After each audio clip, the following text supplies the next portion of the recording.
Salutations, my friends, and thank you for tuning in to a very special edition of Factions of Freedom. I am actually joined by Forbidden Knowledge. Can you believe it? We actually are joined by Billy Carson of Forbidden Knowledge. And if you guys do not know who Forbidden Knowledge is, who Billy Carson is, and what he's up to, please, if not before or after this episode, go educate yourself because this is going to be one of those episodes you're going to want to replay. But with that being said, Mr. Carson, how are you? I'm fantastic, man. Thanks for having me on. I really appreciate this opportunity. Uh, you have you've been very influential. Excuse me, you've been very influential in my own awakening and some of my own research and a lot of the things that I've done. And I'm just grateful to have you on. Oh, man, let's go, man. I'm excited. So I had initially hit you up to talk about the secret space program, but whenever it comes to talking about all this, it it's all encompassing. So would you like to tell the people a little bit about yourself, about Gaia, about Forbidden Knowledge, about what you're up to, before we jump into Yeah, sure. things? No problem, definitely. Yeah, my name is Billy Carson, and I'm the founder of Forbidden Knowledge, which is primarily it's on Instagram. It's really it starts with the number four, Forbidden Knowledge instead of FOR. And the reason why I went with the number four is because I'm trying to let people know in an inconspicuous way that I'm coming from the fourth dimension. So that's kind of how I came up with the name for Forbidden Knowledge with the number four. And I've also got a website, forbiddenknowledge.com, and I'm on Twitter and Tumblr and everything else. And I'm really an entrepreneur by heart, and I've been awakened for a very long time, all the way from back when I was a small kid, and had always been involved really in sharing and trading knowledge back and forth with specific individuals. It actually started really in the 1970s Wow. when I started having private meetings. Wow.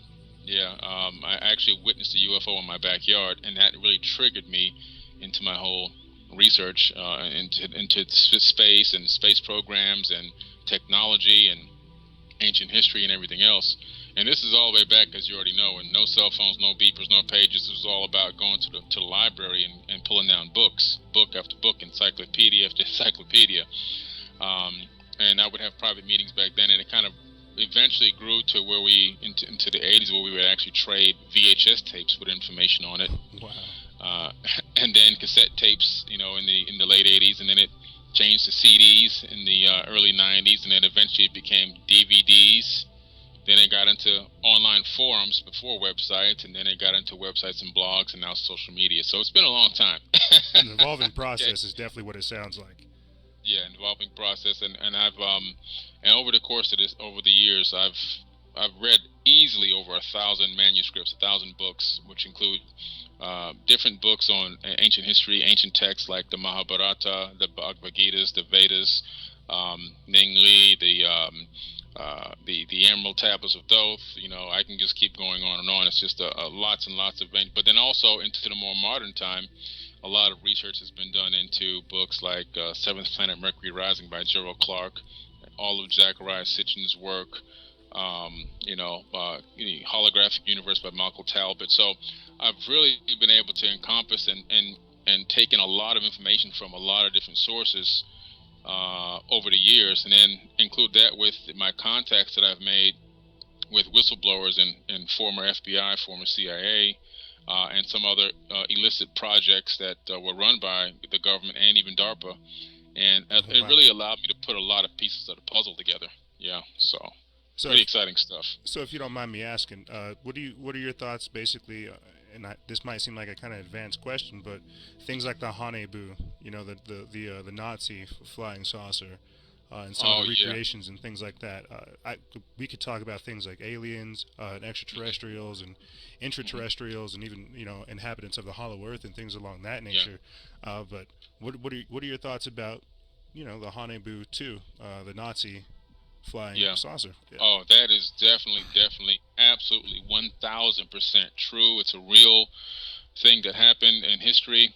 They actually created four of these versions of the Hanabu. Hmm. And there's actually some really old footage that's still available. I have it on my YouTube channel, which shows an actual Hanabu 1 being test flown in 1939. Oh Okay. wow. Now, people have to really sit back and think for a second. This thing was being tested in 1939, which means it was most likely under development in the 1920s, late 1920s. To give somebody an idea of where we are and how far the governments are ahead of the actual civilians.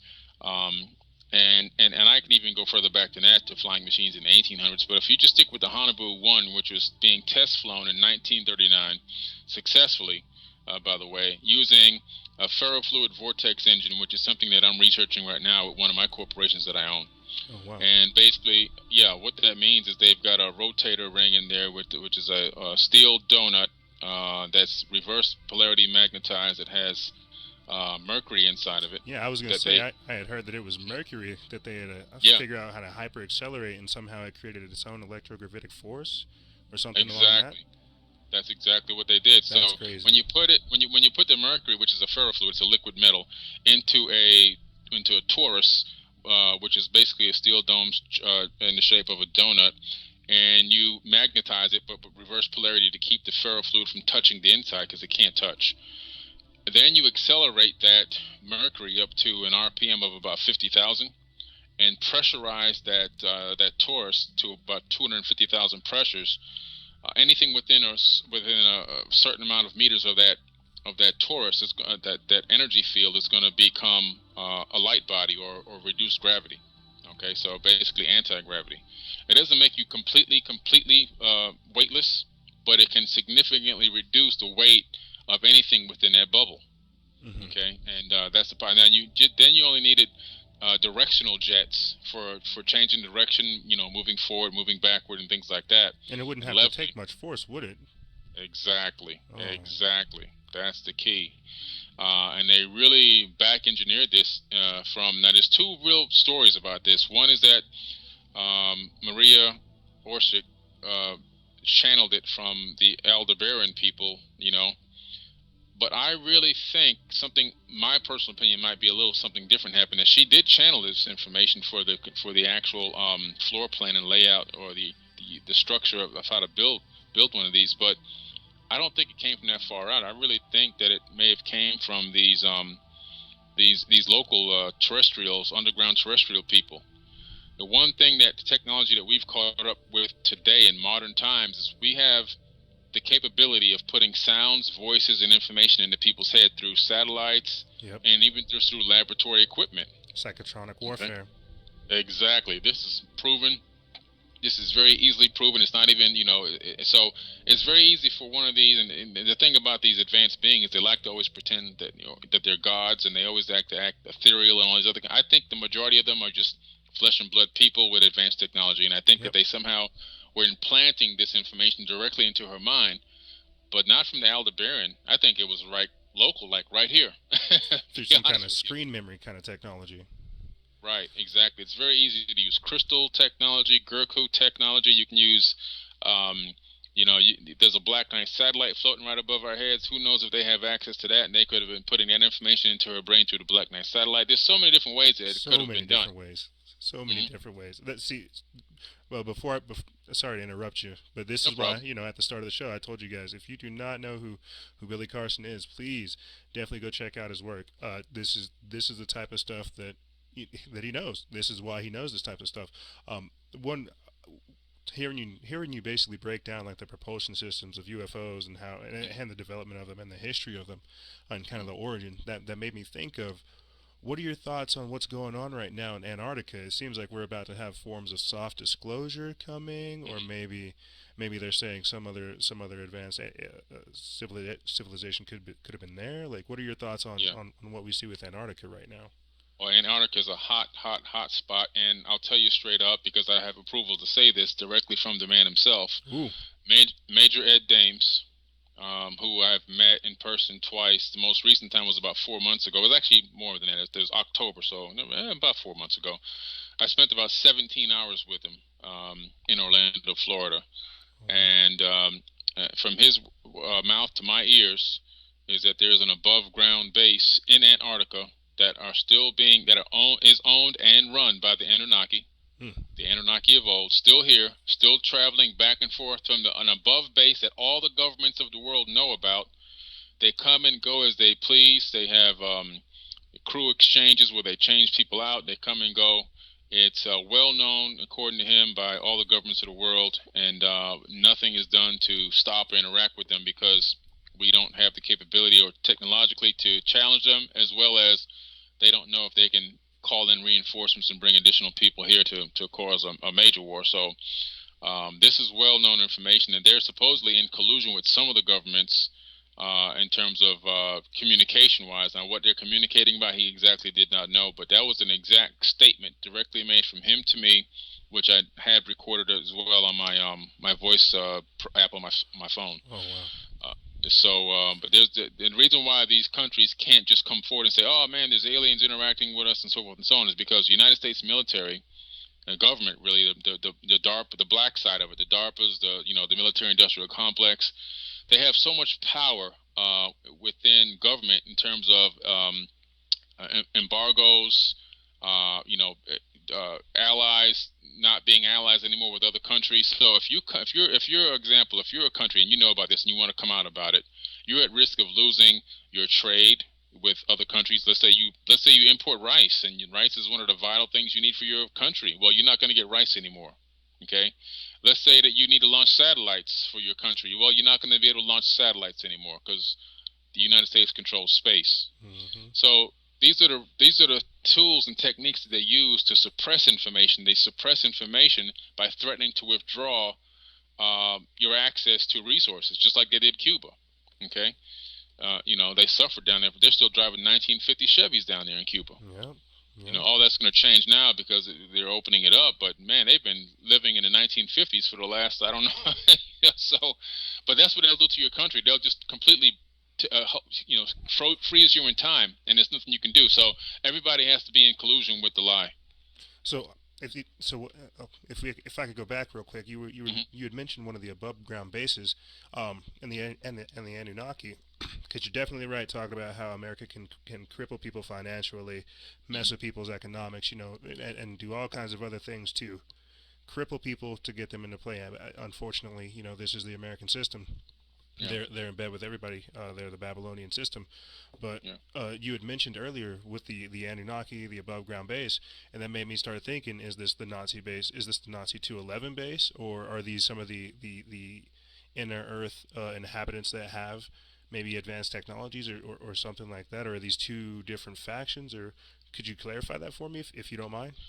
Well, it seems that these Nazis, when they got down there, they kind of merged in with, or they were accepted for some reason. They were really accepted by these inner Earth people, which are really, to be honest with you, Anunnaki.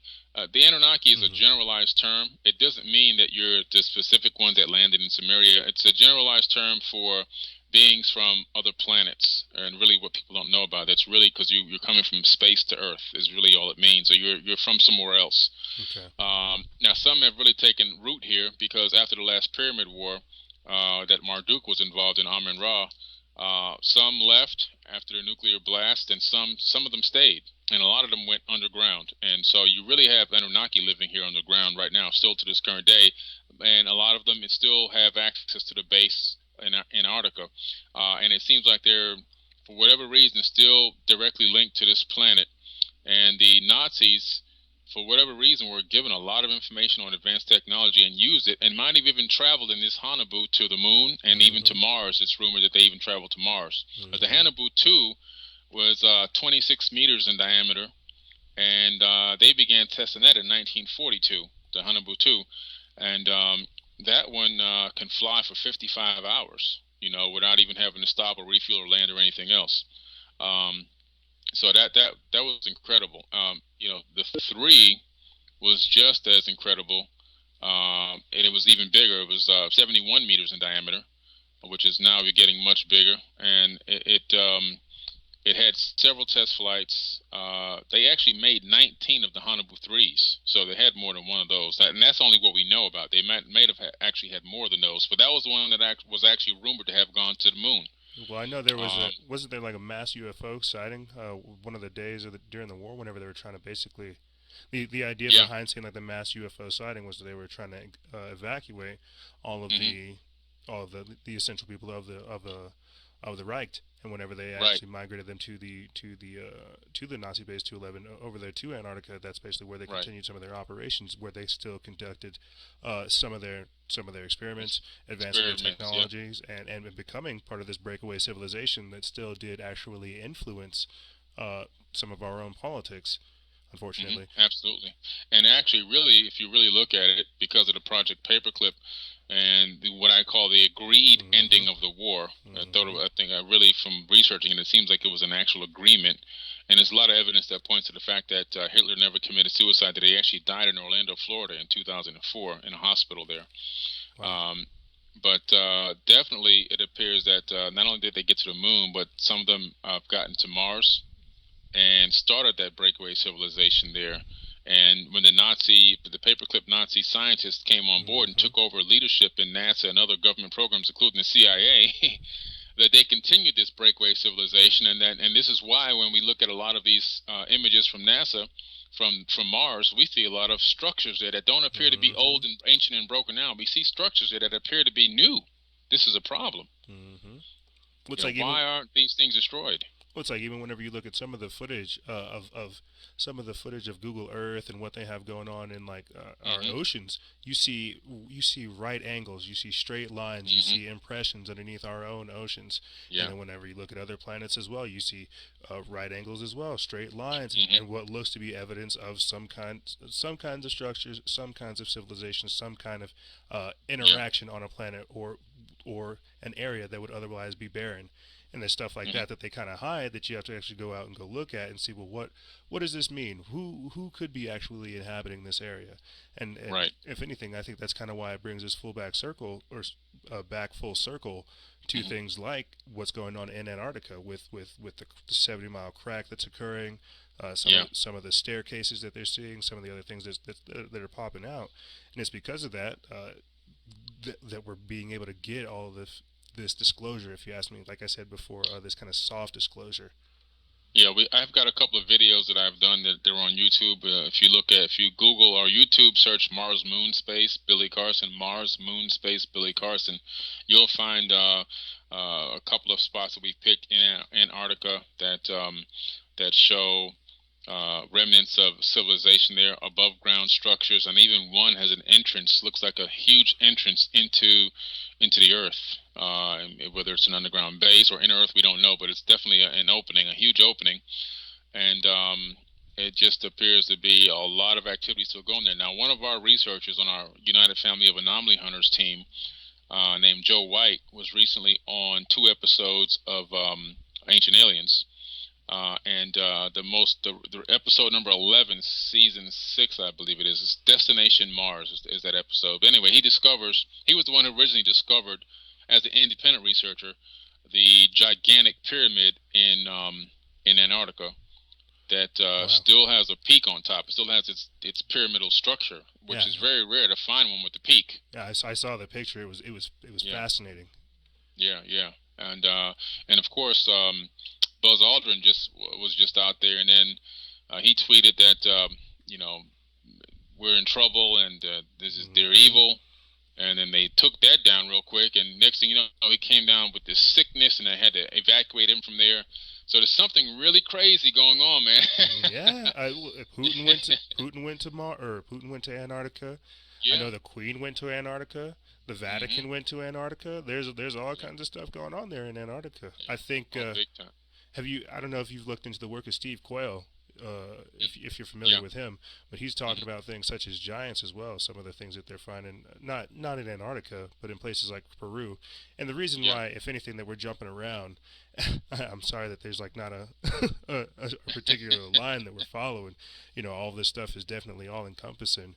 But Steve Quayle definitely talks about evidence of giants, ancient Hmm. civilizations, and things like that down there in Peru, South America, and, Hmm. and and figuring out that they too have evidence of this advanced technology. So if you don't mind me asking, what are your thoughts on that as well? Because it seems like all of this stuff that happened in our past is starting to come out to the present, and Yeah. that's why I keep unfortunately, I keep saying things like, soft disclosure, because I think it's upon people like yourself, Hmm. David Wilcock, Yeah. Graham Hancock, Steve Quayle, Timothy Alberino, these people that are actually going out there and then and decrypting these mysteries of our history, and then trying Hmm. to, give it back to the public. I think it's good that we get these kinds of things kind of, not in the same basket, but on Yeah.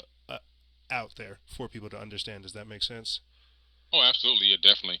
I mean, I actually have a skull from Peru in my house, um, and it's humongous. It's from an Anunnaki. It's massive. You can clearly see even by the just the jawbone structure how much larger it is than a human skull. Hmm. And these have been found all over the place down there. So again, more evidence, in my opinion, that these beings were flesh and blood people. Hmm. They just looked a little bit different, but for the most part, they were bipedal, humanoid type beings that were very, very advanced. And the reason why I say this is because we keep finding depictions, even there, of advanced structures. Machu Picchu, for example, which Hmm. is a place I'm going to this summer, is extremely, extremely highly advanced technology to build. I mean, get you can't take an ancient society and have them build that structure on top of a mountain like that with no mortar, uh, and then also the way that the structure is actually designed to almost I guess what you call it when you change the shape of a mountainside, you actually I forget what they call that, but they actually turned that mountain in, at the peak into the shape of a face looking up into the sky Interesting. by using whatever kind of advanced tools they could have possibly used to carve that mountain into that shape, and then put those structures on top. Now, when you read the ancient text, it's rumored that Machu Picchu was actually an airport. Like there was an exchange place where ships would land and people would get off and people would get on. And when you look at all the ancient texts, whether it's the Mahabharata, the Bhagavad Gita, the Sumerian tablets, even the Emerald tablets, they're always landing or hanging out on top of mountains. True. This is what they love. They love to be up there. I guess it's even if you look in the Bible, Moses had to climb the mountain to go talk to God, who was most likely an Anunnaki being. They like you to. They're always in the mountains. The Olympians were always in mountains. Hmm. That's their thing. Up in the top of mountains. The Nazca lines are shaved off or cut off tops of mountains. So that's their mo. And they typically use those as landing points and transfer points to to maneuver and get around the planet. So would you say that we're dealing with an with the antediluvian society, the pre-flood society? Oh, absolutely. There's no doubt about it that some of them are still here because when you read the ancient tablets after the last pyramid war, some got the heck out of here, and some actually who were actually in love with human women, Hmm. mostly mostly, they decided to stay. And I believe that they're not only still here, some of them are still alive, but I believe that their bloodline are the quote unquote custodians on this planet.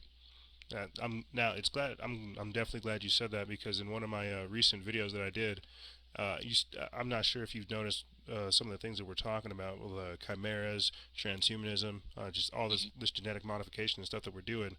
One of my Hmm. one of my mindsets, and Tom Horn talks about this as well. The idea that they're going to try to bring back extinct beasts using things like Hmm. gametogenesis, and then a woolly mammoth and elephant type of situation, or a chicken and the egg type of situation. One of the ideas with that is basically being able to resurrect some of these long forgotten creatures, i.e., Hmm. chimeras, manticores, and then obviously subsequently giants, Anunnakis, pharaohs, and whoever else's DNA that we do have Yeah. available. Uh, Right. One of the things that you keep referring to is pyramid wars. Now, Hmm. could you explain that to me, and if anything, uh, see if there's any kind of correlation between the two, between us basically trying to bring back giants, bring back all Yeah. these ancient creatures, and at the same time, if you could try to explain what these pyramid wars were. Hmm. Okay, well, first I'll start with the first question about the genetic manipulation of and trying to revive cloned creatures from the past. A lot of people don't realize what happened with the Egyptians and the Peruvians and the American Indians even and the ancient Chinese in Asia. They found mummies every single continent on this planet. Mm-hmm. Mummies. Now these mummies typically have the organs removed. This is part of the mummification process. Okay, but then they're buried with gold and this and that and all this other stuff. And so when they come back, they can have everything they need. Or when they get to the rumor is when they get to the next life, they'll have everything. Now, obviously, these people are not stupid. They know that they're not going to leave this dimension from death and wake up and have all their gold trinkets when they get to the next dimension. Right. So I think that's been a incorrectly stated A idea or misconception. theory, a misconcepted theory. I think what basically, from my research, has happened is these ancient people were taught by the Anunnaki, or either tried to mimic the Anunnaki from a rejuvenation chamber or a time capsule that they would go into, or maybe to actually just the main objective was to preserve their DNA so that when the Anunnaki Mm-hmm. probably promised them that we'll come back in the future, we're going to take your DNA as long as it's in good enough condition, and we're going to clone you and bring you back. This is why you need all your wealth and riches here. Mm-hmm. So when you wake up from the cloning chamber, here's your access to all your gold and your riches and everything else. It's like you never left. You see, so I don't think that it's so much for that they're going to be going to another dream world or another heaven or another whatever. I think it's because they thought they were really going to be coming back to this same exact world and this same planet with all their gold trinkets and all their wealth and their riches right here where it's still located. I agree. Um, yeah, and that's what I believe happened. Now with the pyramid wars, what people don't realize is when they read the Bible is not talking about the God as most people know and love. I hate to break it down to them like that, but it's really just a hardcore fact. The Bible, the word God in the Bible is actually mistranslated into a singular term when it's actually God's plural. And you can only get this when you go into more ancient texts and discover that you're reading a really manipulated text when you read the modern day Bible. Mm-hmm. You can get a little bit closer to the truth by going to the Ethiopian Bible because they've included about another 60 books that the regular modern day Bible doesn't have. They kept They the don't Book of have. Enoch. They kept the Book of Enoch. They Mm-hmm. kept a lot of the other apocrypha texts in there, which are the lost book of Judah. I got all those books in there, and they've kept a lot of the original terminology almost exactly the way that it should be when it's translated, including Elohim is noted in there as being a plural term, not a singular term. Whereas in the modern day Bible, they have it set up as a singular term to make you think that it's a god. And all the separate gods, Yahweh and Elohim, which are multiple gods, and Jehovah, these are all individual people, multiples of people who are actually Anunnaki relatives of each other. This is the biggest thing. So when you finally analyze and break down the biblical text and really look at the ancient Sumerian text, and then start to realize that the Bible, especially in the book of Deuteronomy, is really talking about wars between the Anunnaki relatives. They're fighting each other, and they're using human beings as their cattle to to go out and enter another family member's kingdom, kill all the women. The book of Deuteronomy says literally, kill the women, kill the children, kill the animals, kill the babies. If you find a woman that you think is a virgin, take her as your wife. It's okay to rape her. This is actually in the Bible. This is actually, and most Christians have no idea because they've never read the Bible. Mm-hmm. They literally, what they do is they go to church, unfortunately, and then they just listen to what they say. But if you take the Bible, And if I they implore you to if go. they analyze that particular scene though in the Bible, they actually Yeah, understand that it's telling them kill these people of a different race, yes, exterminate the exactly, entire different race because these people they are not human, exactly. they are not. You get rid of them because if a single one of them comes back, then that's how they procreate again. That's how they mess with the genetics again, and people don't understand that fact. But please continue.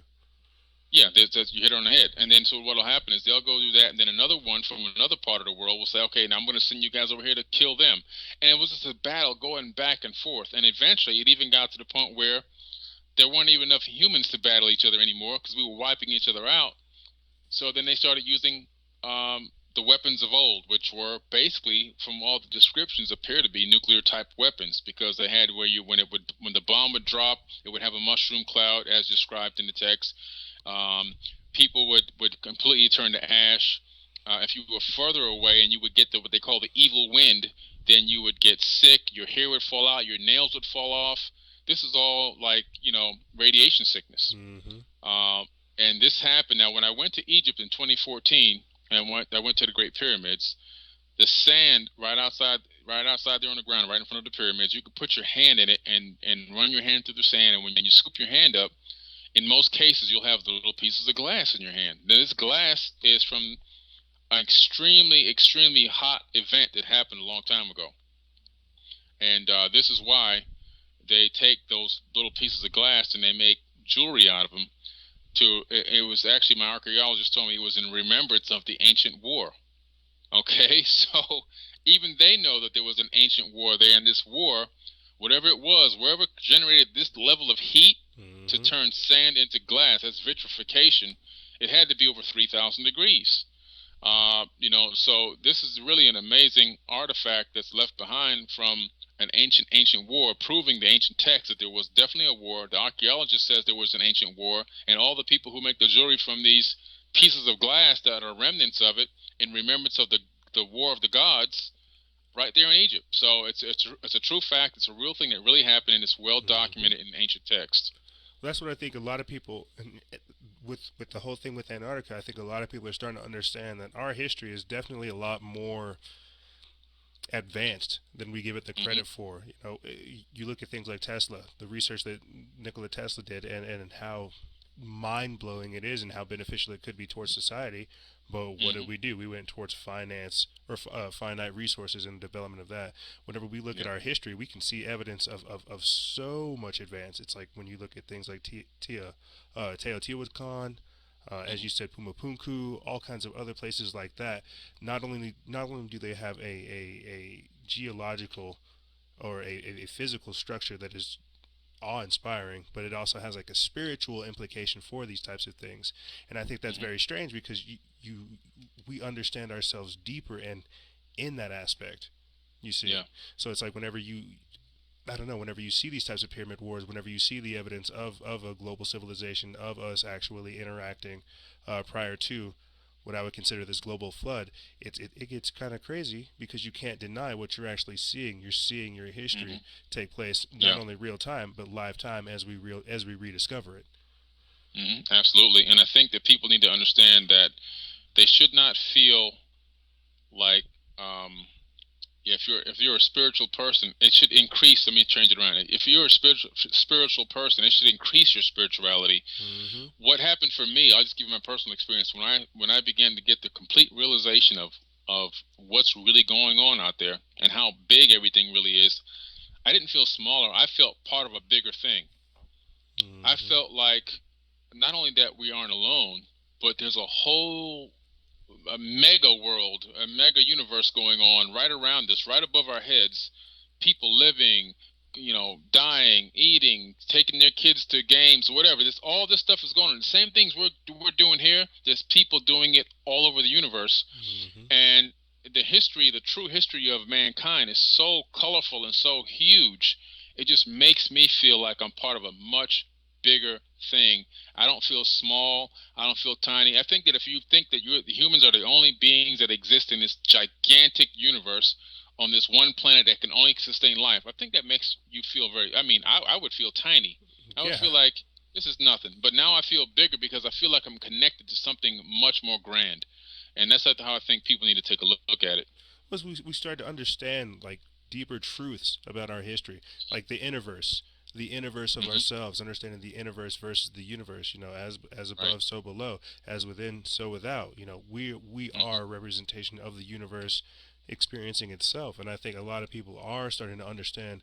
The truth of that and what that truly does mean, how beautiful one individual can be, how much they're able to do, and I think if Yeah. anything, that's a good way to branch into on your page, you talk a lot about the holographic universe, and that's Hmm. definitely for me coming into this because it's very strange. But when you talk about some of the things in the holographic universe, it blows my mind because it's very simple, but at the same time, it's a very deep spiritual truth.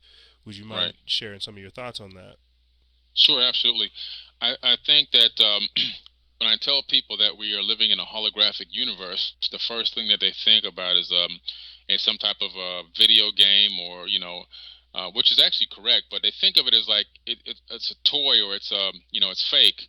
How can it be? Because if I saw a hologram, I could put my hand right through it. But what I think they have to understand is that we are living actually in a fully immersed holographic universe, which means a couple things. The first thing it means is that there's a creator. So if you believe there's a creator, guess what? You were right.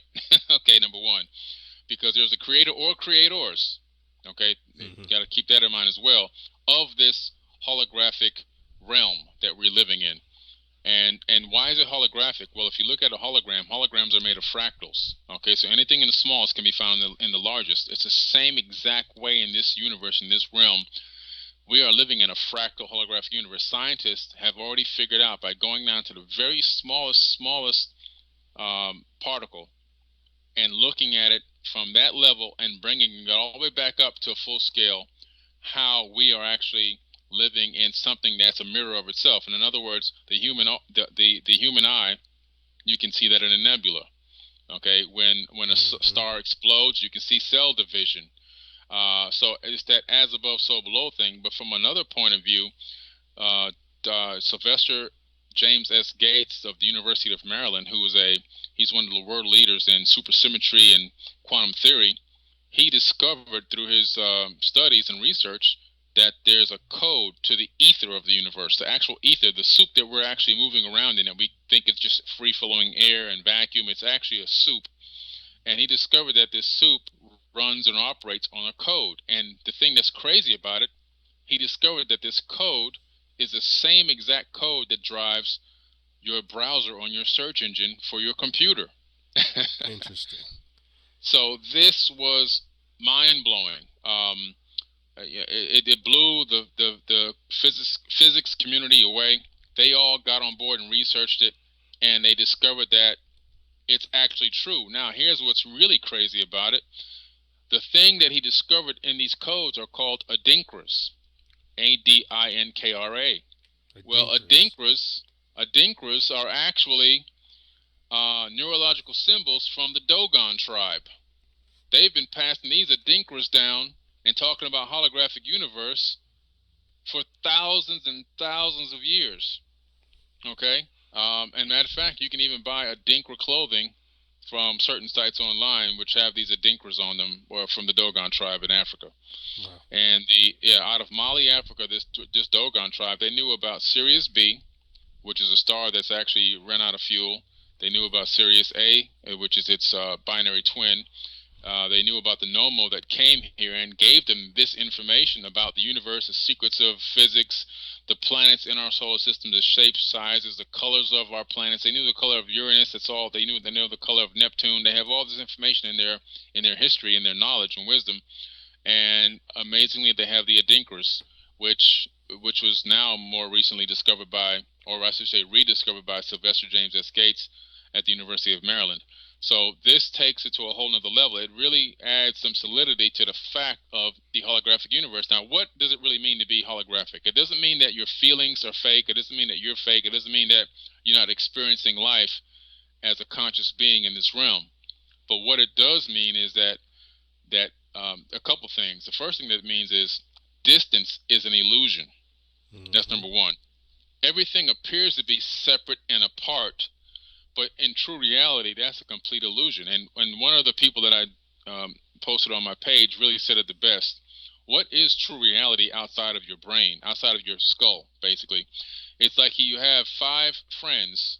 You're inside of a dark room that you can't see anything with the door closed, and you have five friends that go out to the outside of that room. They go out, and one is sight, one is smell, one is touch, one is hearing. These are the name of your friends. So they go out and they gather all this information, but they don't themselves understand or know what they're gathering. They're just gathering information that they can't even decipher themselves. But then they bring the information back to you in the dark room and give it to you. And then you, in that dark room, which is your brain, figure out or decipher this information and then literally create an image of what you see, smell, hear, touch, feel that's out there. Okay? So you are literally creating a hologram with your own mind. That's even more evidence of the holographic nature of this universe. It's really, everything out here is really nothing but electromagnetic waves. And matter is the illusion of solidity, because matter is actually only electromagnetic waves slowed down to like a slightly slower frequency Mm-hmm. to give you the illusion of solidity. But the only thing that keeps your hand from passing through a wall is the fact that the electromagnetic frequency in your fingers is different from the electromagnetic frequency of the atoms in the wall. You actually really never touch anything. There's no such thing as touch. You never touch anything. The only thing you do is you repel, your frequencies repel on contact. So you never really touch anything. You only have the capability of letting molecular repel molecular. So this is kind of what it really means. And in a video game, you never see the next frame until you need to get to that next frame of the game. So if you're going through the maze or whatever, or you're fighting things on the screen, and then you make it to the next level, you can't see the next level while you're in one screen. You've got to continue to progress through the screen. And so what that really means is, and from a consciousness standpoint, is collectively we're creating a collective. The collective consciousness is creating everything we know, we think is out there. And what happens is, based on the double slit experiment, it's saying that things only appear when the conscious observer look at them. Mm-hmm. Until that point, everything is just a frequency or a wave. So this is really amazing stuff. Wasn't there?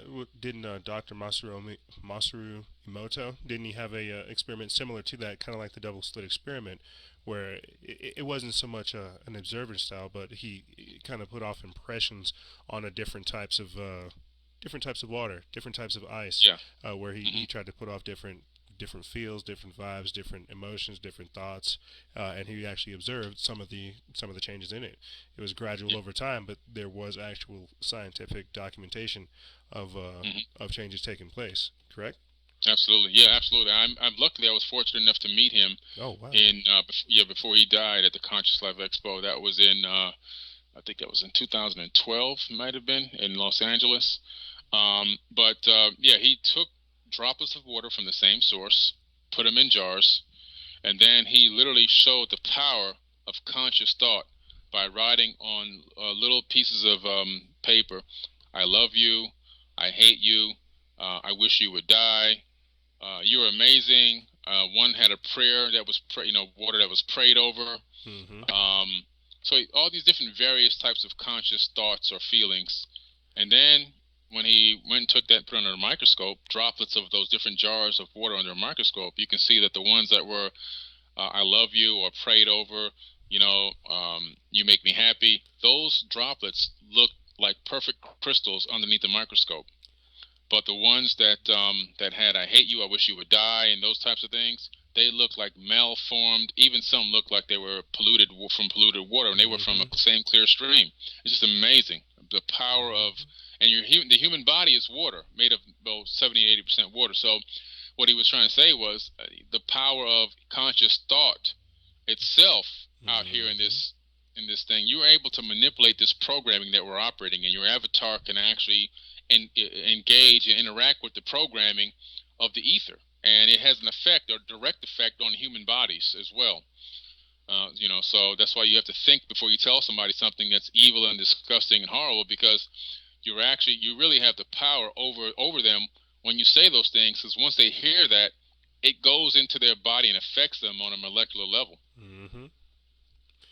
So what you're in a rough way, in a weird way, I think what we're trying to say to the listeners and to the people that are paying attention right now, is the fact that this universe that we live in, this strange world, this reality that we have, it's not.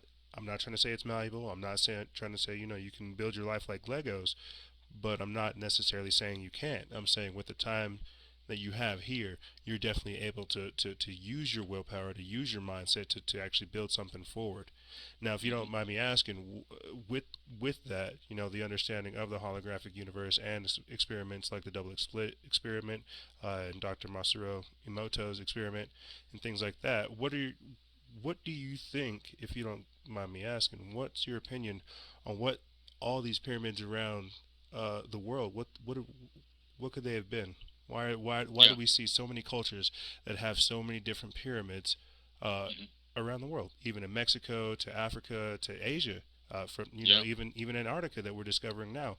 As we said before, is this more evidence of the antediluvian pre-flood civilization, or what are your thoughts on that? Well, the pyramids are evidence of a lot more. They're evidence of the Atlantean civilization that's definitely antediluvian. They go way back. The Great Pyramids themselves, the Great Pyramid at Giza, I should say, and the pyramid complex there is much older than even some of the truth seekers believe. They're still talking about 12, 13,000 years. It's more like uh, 60 to 70,000 years in that range. The um, the pyramid complexes that are found all over the world, and I've been fortunate enough to go to some of them. I've been to Giza. I've climbed inside the Great Pyramid. I've been to the Yucatan Peninsula to Chichen Itza. I've climbed that pyramid. I've been to Teotihuacan in Mexico City in that area. I've climbed the Pyramid of the Moon and the Pyramid of the Sun. Oh wow. Um, yeah, it's an amazing experience. Amazing experience. So, but what you discover is that these pyramids are all multifunctional computer systems. And when you really begin to dig into the measurements of the pyramids, you begin to realize that, for example, the Great Pyramid at Giza, for one, I made a post today. It actually calculates the distance from the Earth to the Sun. It calculates the distance from the Earth to the Moon, and it also calculates the speed of the Earth orbiting. I think I made that yesterday. I think it was I the think speed of the Earth orbiting the Sun. I think it's good before. I'm sorry to interrupt you, but I'll let you go after. I think it's Hmm. good that people understand that what we're talking about, because he's saying that the pyramids are different types of technologies. What we think of as technology and what we are sitting around in as technology are two totally different things. Hmm. I'll say this, and then I'll let you have it one more time. I remember listening to Graham Hancock talk about how some of the experiences that people were having with ayahuasca uh, Mm. and clockwork elves and things like that. They described uh, plants and the ayahuasca brew and some of the leaves and all of the what we would consider biological animal life or plant life. They considered that technology. They were saying, "Oh, it is so wonderful that you discovered this technology." Mm. And this is Hmm. after having a liquid, a brew, something that he created from leaves and water. And now, if they're able to consider some kind of potion as a form of Yeah. technology, then pyramids, as we see them now, as I said before at the start of the show, having a spiritual implication to these types of things, that's the kind of technology in which we're trying to explain. There's a spiritual component to some of these technologies that we are still trying to understand. Absolutely, you're 100% right. You hit it on the head. I give you a quick example before I go back into the pyramids. In the Emerald Tablets of Thoth, he talks. There's this one scene in the first tablet actually where he was took off from Undal, which is another land somewhere else, and his dad told him to, or his ruler or his king, but it really was his dad, told him to go follow the planet he knew, and go basically bring up go contact the hairy barbarians in Kem and bring them to a higher level of civilization. So he gets into his ship and he takes off. And how you know he takes off? Because he said they rose into the morning sun. They didn't get on a boat and sail out. They rose. Huh. Then, as they came across the land of Kem, this is in the first tablet, they descended on the land of Kem and the hairy barbarians. This is in the tablets. And then they opened the door to their ship, and as they came out, him and his crew, and it says that the barbarians came at them with clubs and cudgels, seeking to utterly harm the sons of Atlantis. And then what he does is he raises his staff and sends out a ray of vibration, stopping them still as stone in the mountain. So he has first two pieces of evidence. One is that they're in a ship or a vehicle that flies. The second is he raises the staff and sends out a stun vibration that actually stuns them and freezes them. The next thing that happens is he says, "I begin to show them my magical science," Hmm. and they groveled at my feet. So they thought he was a god, and he had to tell them, "Look, we're just advanced beings, and we're gonna talk peace, and we're gonna teach you how to do some of this stuff." But the magic science that he talks about several times in there is different ways that they know how to create things using a combination of what we call unified physics, spirituality combined with physics. Mm-hmm. because he talks about using frequencies and sound to create matter into existence and these types of things. To us, that would be magic, but to them, it's technology. You see, so you're absolutely right on that point. Um, the pyramids, the Great Pyramid of Giza, is a gigantic computer. It's almost as if Thoth, who actually says he built the Great Pyramid in the Emerald Tablets, not this Cheops guy that they, who stole the idea and everything else. It was already in existence. Slaves and all these ramps. That's baloney. Okay, you would have to have more mass than the pyramid and ramps just to get the stones. Right? It's not going to happen. Okay, he not only did he build a Great Pyramid, but according to Herodotus, he built the pyramid from the top down. But Wow. when he built the Great Pyramid, it's like he took a computer program. They had these things called the Tablets of Destinies back then. Maybe he used that. I'm not sure, but he took something and he gathered all the content and information. Almost be like how we could download the entire Library of Congress. He downloaded some massive core of knowledge about space, the solar system, the ether, everything, and he said, okay, now I'm going to import this into this construction project, and then we're going to build this pyramid. And when he built the Great Pyramid, it served so many purposes. First of all, it's an actual archetype of the planet itself, because the pyramid, the height of the Great Pyramid, is the exact height of the average height of landmass on the planet. So if you took all the landmass around the entire planet Earth and gave it the average height using, all kind of calculator, you'll discover that the height of the Great Pyramid is the average height of landmass on Earth. Oh, wow. You can only do that if you have something that scans the planet. Okay, that's number one. Number two. The Great Pyramid, when you look at the way that it's sitting on top of a reservoir, well, it's now a dry reservoir, but there's a huge reservoir, or was a reservoir of water underneath the Great Pyramid, which was fed in from the Nile. And now it's dry because when I was there, even the architect, what do you call it? The archaeologist, I'm sorry, it was talking about how kids would go down there and run in those old dry tunnels, tubes down there, which used to be full of water. But anyway, the reason why you want to build a pyramid on top of water, and most of them are, is because you create something called physiostatic electricity through the crystal granite that pyramids are made of, and then the water being actually the atoms, or the ions, I'm sorry, being pulled up into that bottom chamber. Interesting. Then from there it goes into another chamber, which in the Great Pyramid was called the Queen's Chamber. Now there was a device in there that's been removed. We don't know exactly what that device was, but whatever that device did, going up the Grand Gallery, there are these slots going all the way up that, according to a lot of researchers, used to hold something called like resonance bars, or resonating stabilizers, if you want to call it that. These things that would fit in the slots and actually would somehow sonically resonate this sound frequency and step up the charge as it moved up into the King's Chamber. Oh, wow.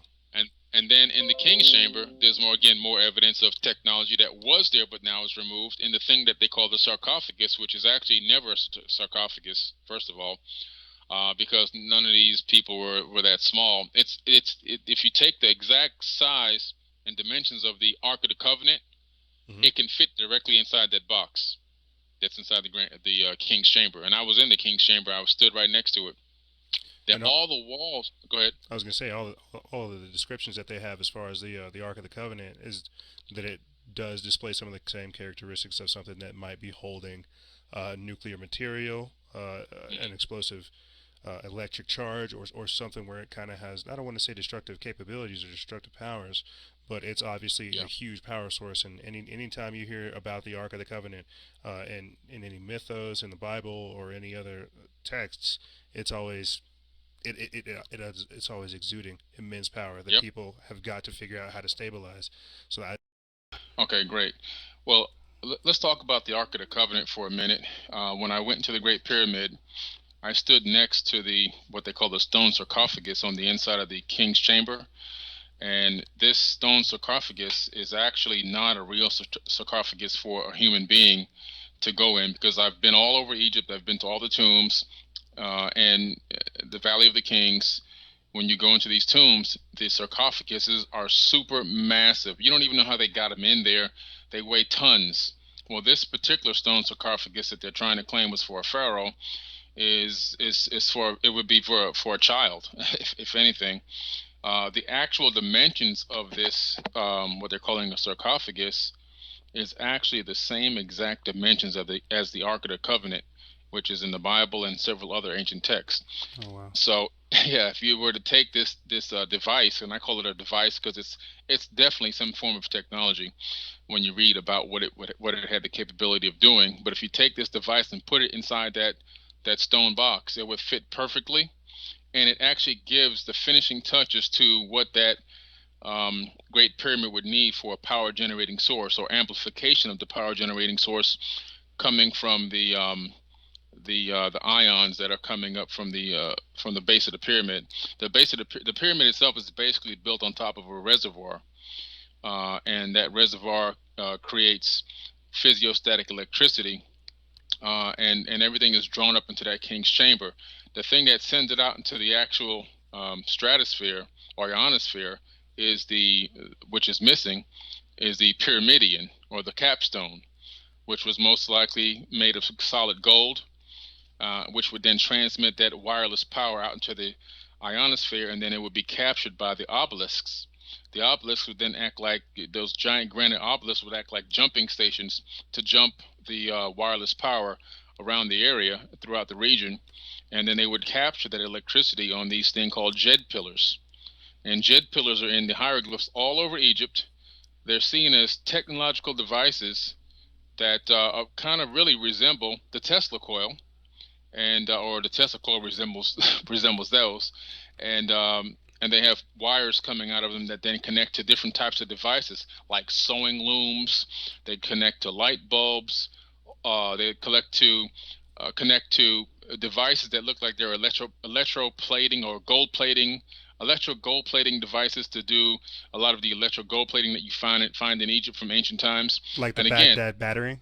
like the Baghdad battery, correct. Now, the Baghdad battery would allow you to do electroplating, but what these jed pillars are actually shown sometimes connected to devices that appear to be devices that they're using to do this electroplating. So, they had the Baghdad battery, which is just solid copper core inside of a vase with fermented fruit juices Hmm. to create electricity. So they actually knew about electricity, and then they also had these jed pillars from more ancient times, which were way more sophisticated than than the Baghdad battery.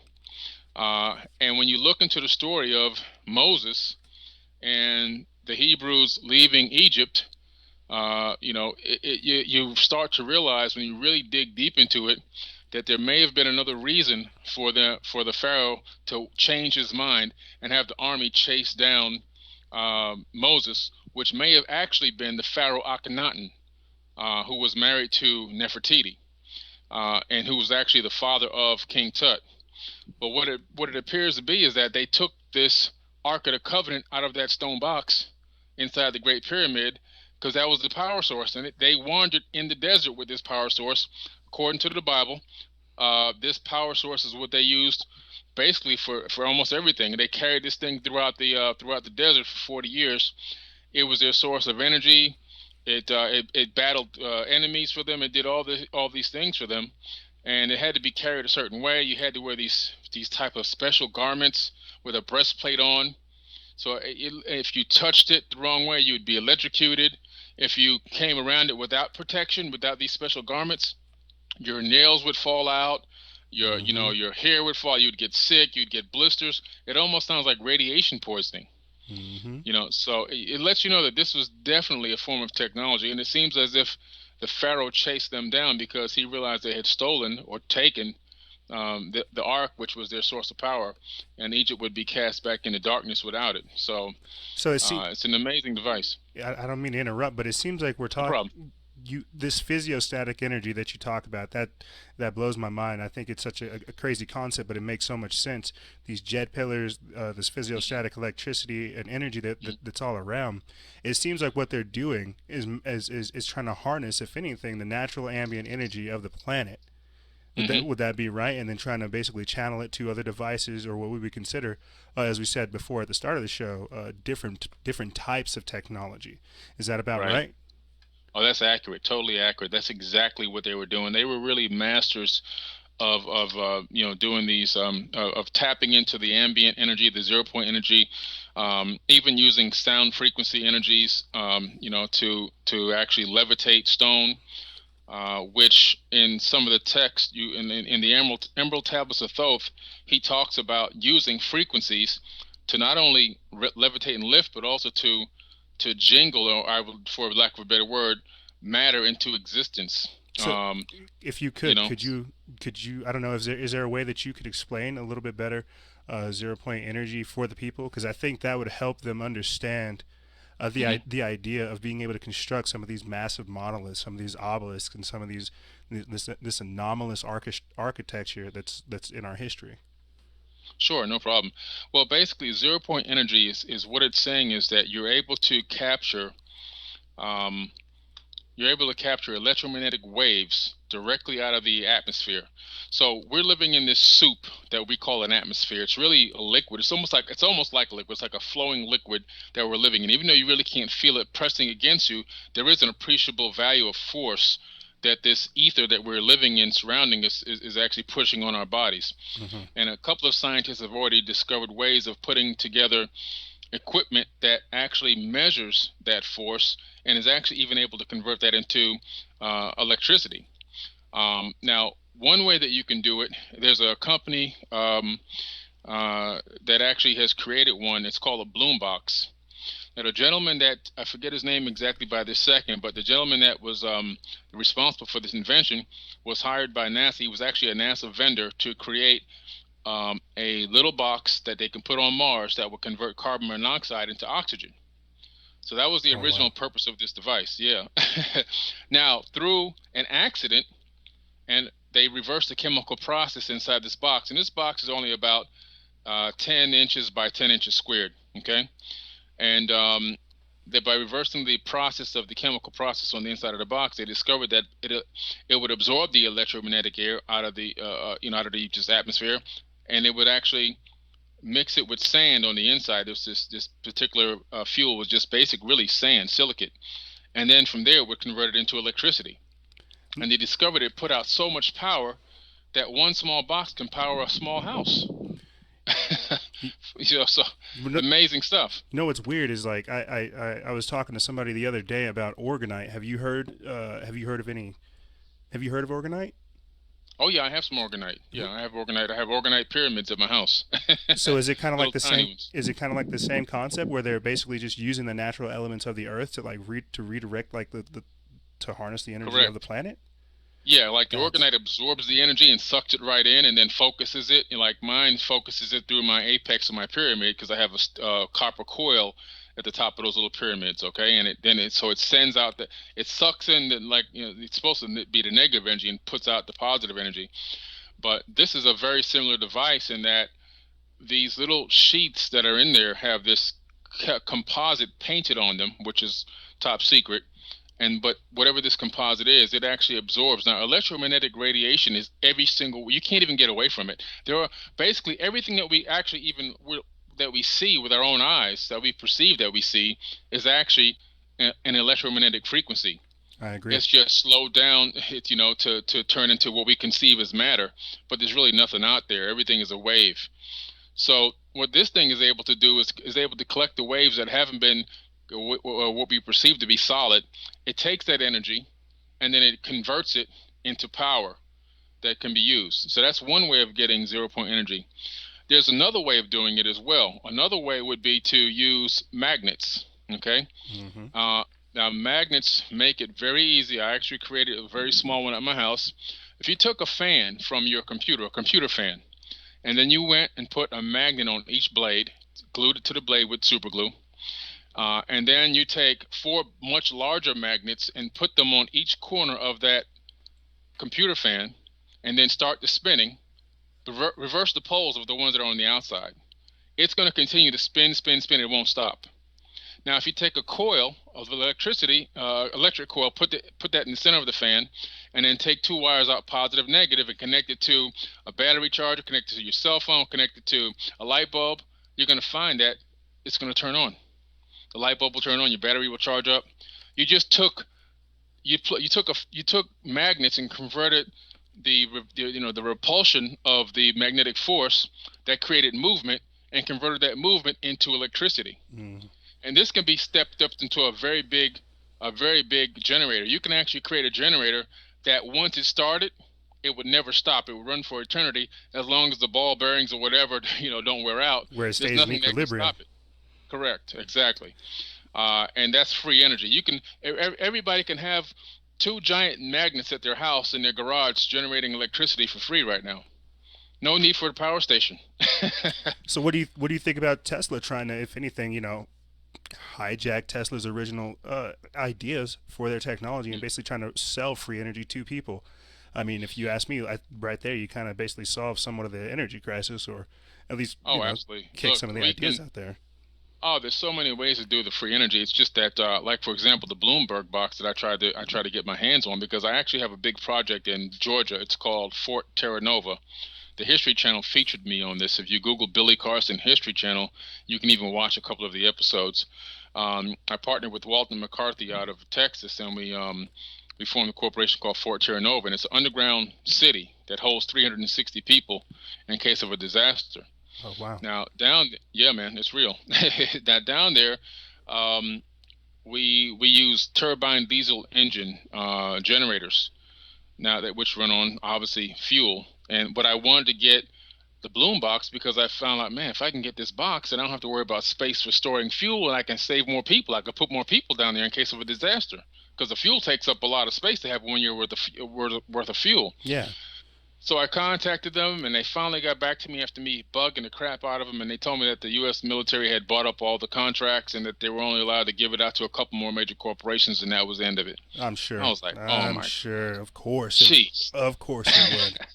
Yeah. And you didn't tell them that it was for the bunker, or that it was like, gonna be actually used for something beneficial. It wasn't just gonna be kept away. Yeah, I did that, but there's nothing they can do. Their hands were tied. They had already signed off on it. I'm pretty sure they were probably forced into it, or who knows, but I don't know how much money they may have taken or whatever, but it's over. It's a wrap. So I was like, wow. So that Google has one at their university. It powers the university. And there's a couple other Fortune 500 companies that have it. And outside of that, it's military. So that's the end of that. And you can see a real good demonstration of it if you go to YouTube and just Google the Bloom box. There's quite a few videos on, even the inventors there talking about his contract with NASA and everything else. So you said that this Fort Terra Nova was a separate project that you're working on with people in Georgia. If you don't mind me asking, you've talked about the Anomaly Hunters team. Could you talk about that as well? Because I mean, you're up to all kinds of different things these days. Yeah, lots of things. I know. Well, the reason that I decided to build this structure in Northwest Georgia was because of the anomalies that I was actually discovering. Basically, how I got into it was I'm an amateur astronomer, so I was researching the precession of the equinoxes and really trying to get deep into pulling down some quality images from space and tracking the stars. And I always thought in my mind I might be able to find an anomaly in space, like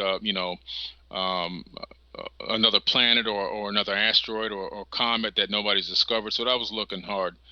And what I discovered, though, through my research and through all this astronomy, was that the precession was actually speeding up.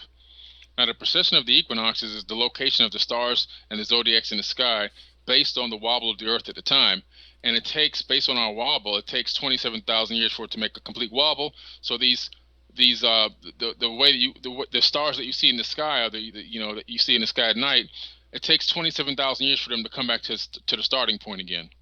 So when I found out that it was speeding up, and I was like, well, why would precession speed up? What would cause the Earth's wobble isn't speeding up? I verified that. So what would cause the precession to speed up? And the only thing the conclusion that I can come up with was that the Earth orbits the sun, so the sun must be speeding. The sun is actually orbiting the galaxy, so the sun must be speeding up. So I started looking into that, and I discovered that the sun is speeding up. Well, what's causing the sun to speed up? Well, the only thing that can cause the sun to speed up is that it has to orbit something.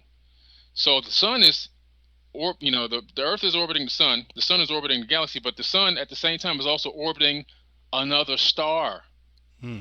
So we live in a binary solar system. So through this method, I discovered that we do live in a binary solar system, and through that, I started finding out about the Sumerians text talking about a rogue planet that orbits another star, which is most likely a brown dwarf star, and that's the red sun that you see on top of a lot of these ancient Egyptian statuettes and stuff, and carved into the glyphs. It's not our star that's on top of their head. It's actually their brown dwarf, and their planet orbits this brown dwarf star, and their planet's called Nibiru. I was just about to say, it sounds like you're describing Nibiru or Planet X. Yes, exactly, exactly.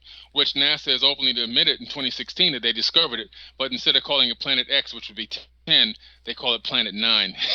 But regardless, they found it, and it's about 4 to 6 times larger than Jupiter, and it's actually a brown dwarf.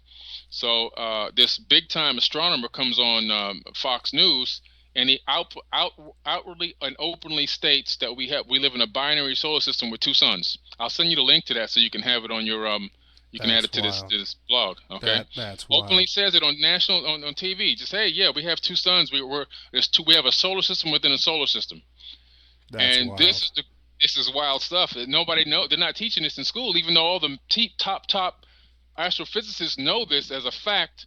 They're still not being taught in schools. So, if you don't mind me asking, could I get your? Have you heard of the Schumann resonance? The basically like the heartbeat of the Hmm. planet. Absolutely. Do you think that has to play part in any of this as well, or if Nibiru has to affect the Schumann resonance as well? Well, anytime you have an additional gravitational effect put into play, you're going to have an effect on the Schumann resonance. And how I know a lot about this is because I'm actually a composer, and I have two songs out. One song is called 528 DNA, which is actually already on iTunes and everything else. The song is built on the frequency of 528 hertz, and I have another one which is built closer to the Schumann frequency, which is called 432, Look Within. And that one is on CD, baby, but it's coming out to iTunes and everything else probably within a couple days. It's already been submitted. And that song is based on the Schumann frequency. So I know a lot about, I put that up to say I know a lot about the frequency and how it affects the human body. Now, what happens is when you have another spatial body with the type of mass as a brown dwarf star, and the brown dwarf is much smaller than our sun, but it has almost the same amount of mass. Now that mass creates what they call a gravity well, and that gravity well turns into a wave. Now this wave is washing across all the planets in our solar system and all the moons in our solar system, just like waves wash across the shore, at a beach. Okay, Mm-hmm. wash across. You have rocks on the beach, and the waves come in. Now what happens with these waves is these waves are energy waves. Okay, these gravitational waves. Gravity is also energy. This is what people have to understand. So as these waves come in and they interact with these planetary bodies and these spatial bodies, the energy goes in and the energy must come out. This is what's actually the true meaning, the true reason why we have global warming. The global warming is not coming from car emissions and cows passing gas and all this kind of stuff. Does it have a little bit of an effect? Yes. But the true reason why, if you go into the astrological data right now, you'll find that every single planet and moon in our solar system is experiencing global warming at the same time. Did our exhaust fumes leave Earth and go to Mars and go to Pluto? No. Okay. Matter of fact, there was a scientific study that came out in 2015 that said Jupiter's core is melting. And they said if it was Earth, we'd be already extinct. All the ice caps have melted on Mars. Mars is full of liquid flowing water right now. This is all NASA.gov. Pluto is experiencing global warming. What's happening here? What's happening is these gravitational waves are entering, and where are the waves coming from? They're coming from what NASA is calling Planet 9. We call it Planet X if you're a truth seeker. And what it is people get confused with Nibiru and Nibiru is a planet that orbits a brown dwarf star. So it's its Hmm. own little solar system. So Planet X is actually really a star, not a planet. But it has little planets that orbit it. And Nibiru is a planet that's about 4 times the size of Earth, and this brown dwarf star is about 4 to 6 times larger than Jupiter. So that's what you have. We have a solar system within a solar system, and so the anomaly. So that triggered me to go to look into more about the space. So I started logging into the NASA image files where they had this thing called worldwidetelescope.org. So I go in there and I start looking at stars, and then I notice that you can go look at planets. Mm. So I go, wow, I can look at planets. So I pull up. The first one I go to was um was Mars. So as soon as I got to Mars, I log in. It looks like you're going right through the rover camera, and I pull up this image called the Opportunity rover image called the I'm sorry, it was the Opportunity of Voyager. Opportunity image, yeah, it was the Opportunity image called McMurdo Valley. And as soon as I opened it up, I saw anomalies. I saw out of place things. I saw rocks that didn't look like rocks; they looked like structures. And I'm going, what is this? This is weird. Now the word anomalies and all, I wasn't even thinking about that stuff. I was just curious to see what was up there. And then Right. all of a sudden, all this crazy stuff started popping out at me. And that's how I got into the anomaly hunting. And then through that, I started finding other people that were already doing it, and we formed this group called the United Family of Anomaly Hunters.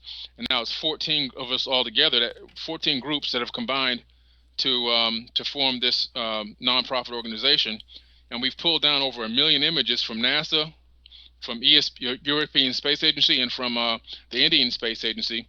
And we've found about 50 to 60,000 anomalies now, I and it's incredible. I think one of the stranger things I'm talking to you about with these anomalies that you're seeing, like on the moon and on Mars, is I think I remember you telling me how you had a telescope that was able to see subsurface structures. Am I remembering that right? Or Oh, right. Well, that's actually not my telescope. I wish I had that telescope. That's the government's telescope, but we have public access to. ah, They sent radar images. They scanned it with radar images. What they do is they basically bounce. They use a satellite in space right above Earth in low Earth orbit, and they use the Arecibo ground radio telescope in Puerto Rico, which is okay, super super massive. I mean, that thing is like the size of a small city. That's how big that dish is. It's humongous. So they then send these radar waves to the moon, and then they grab it back at Arecibo, and then they process it into image data, and then they put it on their website, and anybody can access these images. Well, when you look at it, you start to see that there's subsurface structures on the moon. I mean, they're there. There's no denying it. There's no, oh, I wonder if this is that. I wonder if it's that. No, there's subsurface structures that are plain as day, easy to see. They're on the moon, and like I was telling you before, Apollo 11. I have the entire black box, which I sent you the link to. You can leave it here for your listeners. The Apollo 11 black box, it records everything. Even when the astronaut sneezes, it's on there. Now, they tried to black out some of the stuff. A lot of this came from the Freedom of Information Act, so some of the content on there was still blacked out. But some of the stuff they left in there, and it makes you go, why would they leave this in there? But it's there. For example, when they're flying over one particular location on the moon, they're saying, look at the convex craters down there. Now, there's no such thing as a convex crater, so they're trying to say dome structures. mm-hmm. And they go, and the other astronaut goes, wow, the people down there, I bet they never get out. This is on the recording and as well as in the printed black box tape, which I sent you. So Let's see. that's just one of many things they said. Before we jump into that, because I definitely want to follow through on that. I wanted to get your thoughts on what you thought about them trying to create this temple on the moon.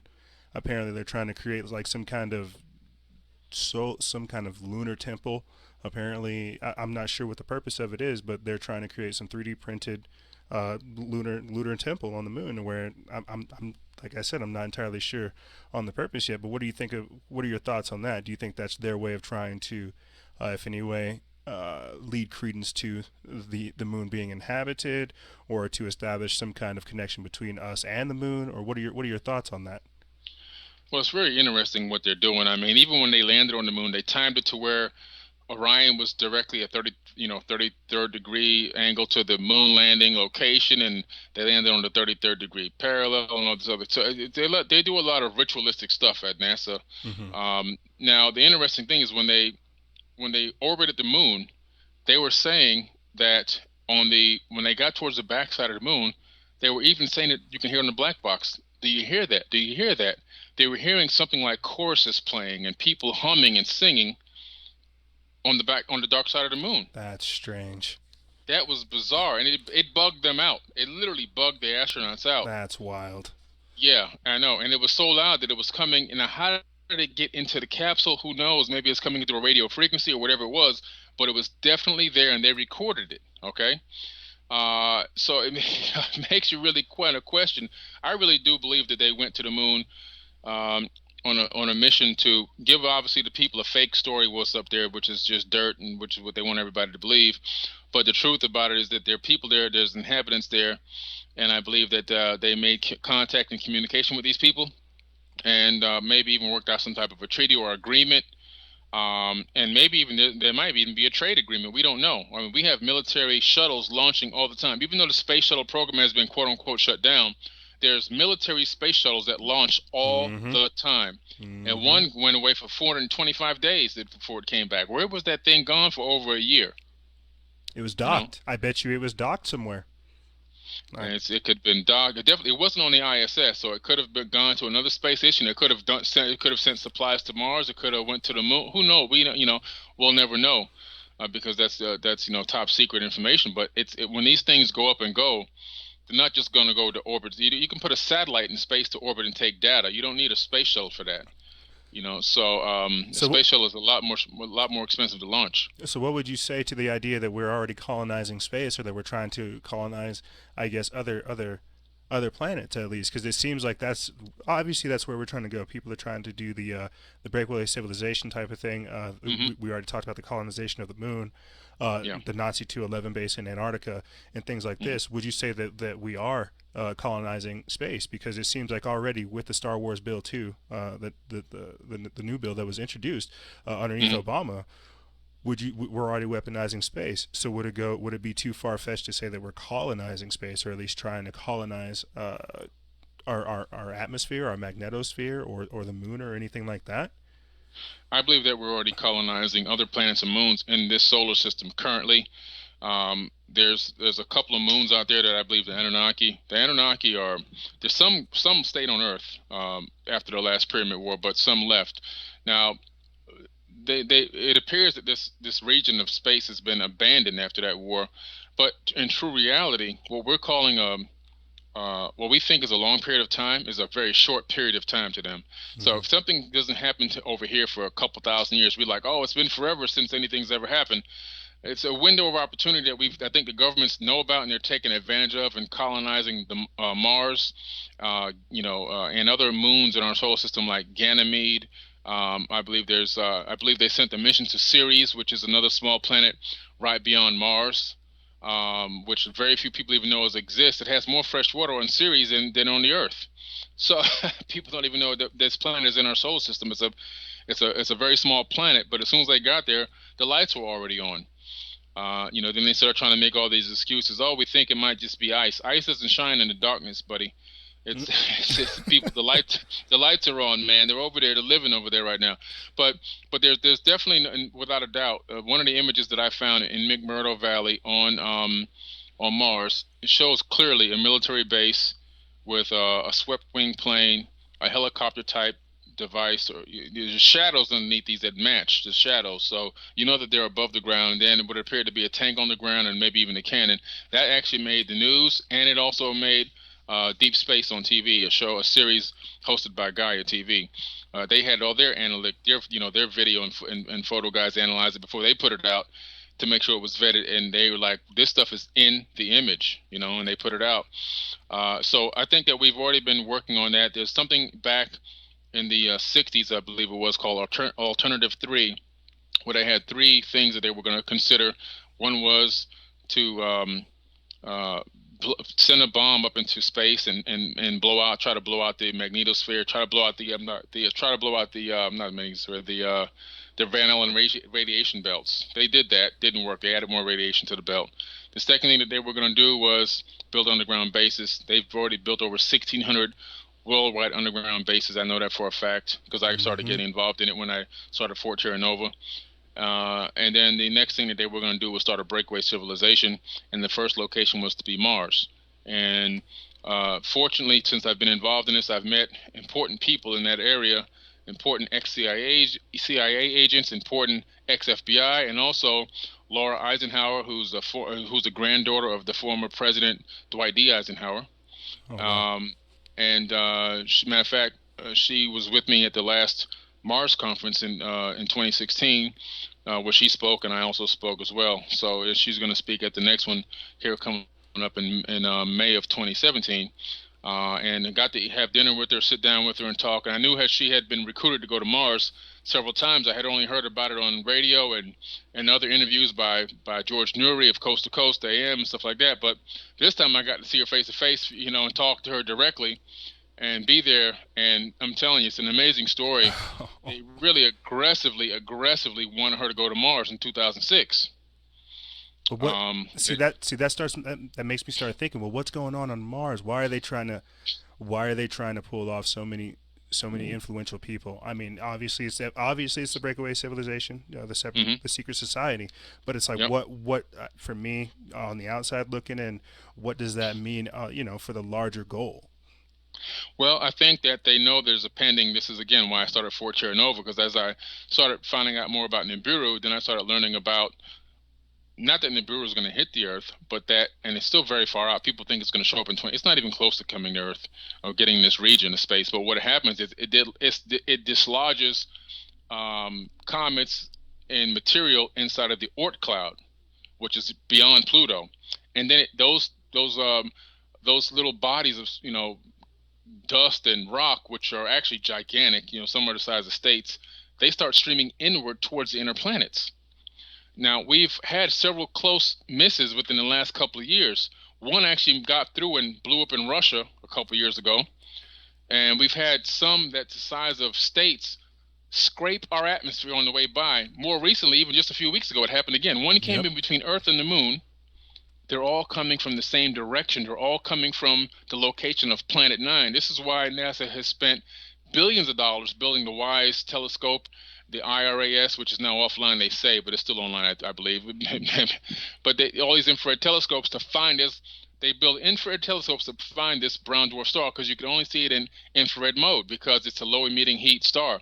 So these comets are all coming from this direction, and that's the big problem. The problem is the debris that is dislodging from the Oort cloud, sending to the inner planets. So I believe that they already know that there's a possibility that there may be an impact, which is why Obama ordered this mission to go to a comet and try to work on seeing how if you could push it in different directions. This is a multi $1 trillion thing they got going on, and I think that they're trying to find a way to do that. But in the meantime, there's a breakaway civilization just in case they can't figure it out. Ah, there's so much. There's so much more. I wanted to get your opinion on one more topic. I don't know if you have time to answer it, but Yeah. it's alien abduction, the hybridization program, and hmm if you see that kind of having any weird similarities to the transhuman agenda. I'm not sure if you can correlate the two, but I just wanted to, if anything, get your opinion on the hmm alien abduction phenomenon. If what you think that is, even though we're talking about this breakaway Yeah. civilization, the idea that we have been interacting with these entities for quite some time, hmm just what your thoughts are on that matter. Well, I believe that the alien abduction is 100% accurate and real and true. And anybody who says that they don't believe it, I think is a smack in the face to the millions and millions of people that have been victims of it. Um, I came out with my situation. I was never abducted by an alien, but I had an interaction with two gray aliens, which I came out on in 2016 in an interview that I had with Thomas Mickey Schroeder Jensen of Mars Moon Space.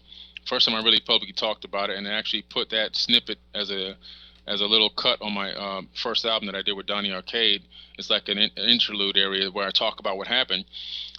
They came into my house, and this is during the time that I was starting that Fort Terra Nova project.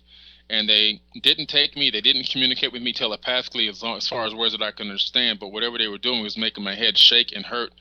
And I don't know if they was putting information in or taking information out. I really couldn't tell you. It was horrifying, and I tried to scream, and I couldn't get any words out. And people were home at the time with me, but nobody was. I was in the family room, which is in the center of the house, and the house is a gigantic split floor plan, and nobody could hear me anyway. And then within several minutes, they left. Two small gray aliens, about maybe no more than 4 feet high, because I was sitting in a chair and they were my eye level, and it was horrifying. Now, um, people who after that I knew for a fact I could never doubt it again. But people who say that they've been abducted and taken, I believe them 100%. And I believe that something that John Lear said, where he said that they're almost grown like plants, and they're a lot of the grays are actually created. They're cybernetic organisms that have long since outlived their predecessors or creators. And one of the things that a lot of people feel, even not just him, but some other people that I've talked to now, is that they're trying to use genetic material from humans to create hybrids so that they can eventually create a hybrid that can actually uh, obtain a level of consciousness that can allow it to survive after death. So, in other words, reach higher realms of, higher dimensions. They're trying to calculate the soul, so to speak. Right, exactly. That's what it seems like. And it's happened to millions of people, and unfortunately, it appears that, according even to Laura Eisenhower herself, out of her own mouth, was that her great grandfather Dwight D. Eisenhower made a treaty with these gray aliens in return for technology. And sounds like my phone's ringing. Oh, hold on. Let me hang this up. I'm sorry. You're fine. If you have to go, Okay, that's good. entirely No, understandable. I'm good. Don't worry. Yeah, so he made a treaty with these gray aliens, in regards to accepting technology in exchange for, they were only supposed to abduct a very small amount of people, and obviously that's not what happened. So there was another offer by another group of entities to just teach us how to live better, free energy, extended life, and that was denied. So we took the one for the war, and we ended up getting duped. Is basically what happened. Yep. So that that's where it's at. That's as much as I know. I definitely agree. The 1960 or 1954 Greada Treaty that was signed underneath Dwight D. Eisenhower, where they basically said, for X amount of people, we'll give you this kind of technology. Obviously, the deal went sour, as you said before. They definitely started taking more than their share, and we did have other entities come in. This is what's considered the Space Brothers, the Anunnaki, even Pleiadians. All these other races came in and tried to actually offer us some assistance to people, but it becomes this huge philosophical, metaphysical understanding of, at this point in time, because we've made certain decisions and we've gone with this technology, we now have to pull ourselves out of this situation that our forefathers have put us in. And it sounds strange, but that's where we're at these days. There's so much more I want to ask you, but I definitely know you have to go. Yeah, I just got to get down here. I'm at the expo right now. I'm going to go downstairs and go to this next meeting. But man, it was great. We got to get on again and do this one more time. I'm just glad that you were able to come on and talk to the people, because, like I said, this is the reason why I wanted to have you on, just to tell people, to tell people the amount of information that you put out, the amount of work that you do, and how it's spot on. I just, people really needed to hear that. That's all I got, and I'm just grateful that you're on. Hey man, thanks for having me. I appreciate it. And whoever wants to see some episodes of free episodes of Deep Space with me, featuring me, I'm in 6 of the episodes. They can go to Gaia.com/forbidden with the number 4, or they can go to forbiddenknowledge.com, and right there's a link to actually pull down some of the episodes and watch them, and also some free episodes of Cosmic Disclosure as well.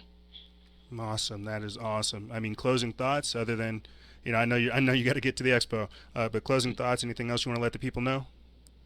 I just want to say, everybody's, stay woke. I mean, it's a slang term, but stay woke is so real.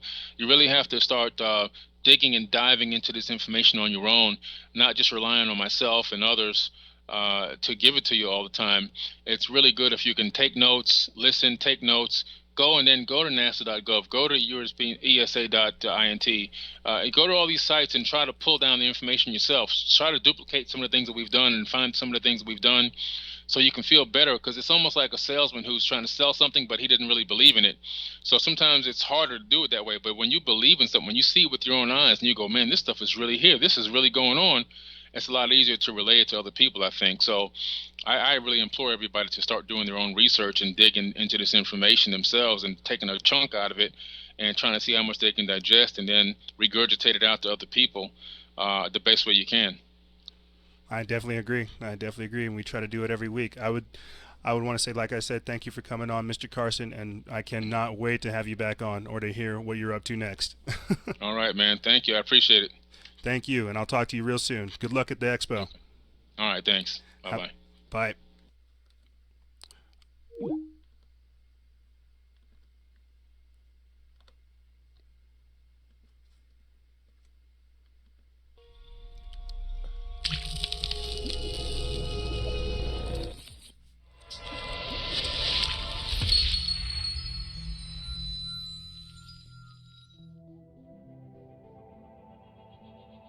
And that is why we have on Forbidden Knowledge. This is why we have on Billy Carson, Forbidden Knowledge. I hope you guys found it as enlightening, as insightful, and as